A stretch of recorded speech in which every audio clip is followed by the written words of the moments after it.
Here's my ranking of every Ghostface. In my last place, it's Ethan Bailey. Not a lot to say there, let's move on. Next up is Quinn Bailey. What I think is probably the easiest to predict out of everyone who has ever Ghostface.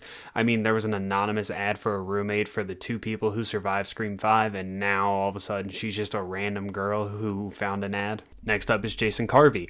Not a lot of time on screen, but I did kind of enjoy it. Jill Roberts. This seemed to be the most divisive when I did my actual Scream ranking, and I just don't get it. Emma Roberts isn't a good actor. Jill's plan wasn't all that great, and she couldn't even finish the job. And it felt like that's my biggest issue with Scream 4 is they didn't know whether they wanted to end the franchise or kind of let it continue on, and that's why we got kind of that slop of a movie. Next up is Richie.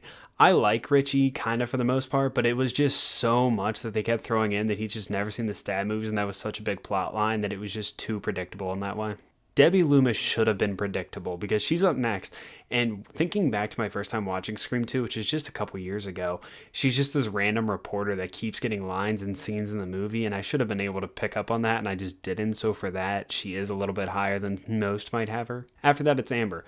I really like Mikey Madsen in this, and then I also really love the fact that after she's just kind of given up on the fact that she's kind of keeping her cover, she just goes, fuck it, and then just goes after it. I love that. I'm in the minority here. I like Detective Bailey.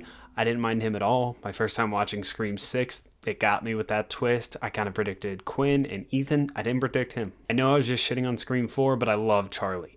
Charlie seemed like this sweet, innocent kid who just happened to love horror movies and was kind of getting some popularity in high school, which is a big deal, and having these parties. I just liked Charlie's character. Number 4 is Mickey. There's so much going on in Scream 2, especially with the Cotton Weary kind of side plot line going on, that you almost forget about him by the time the movie plot line actually gets there. And then the way he's just playing with Sydney, psychologically saying, what if it is your boyfriend again? I loved Mickey. Next up is Stu, the funniest person to wear the ghost face mask. I would love a shirt that says, my mom's gonna be so mad at me. That would be hilarious, and I loved him in this role. My 2, it's Roman. He could be number 1 if you really want to break it down by best Ghostface, technically.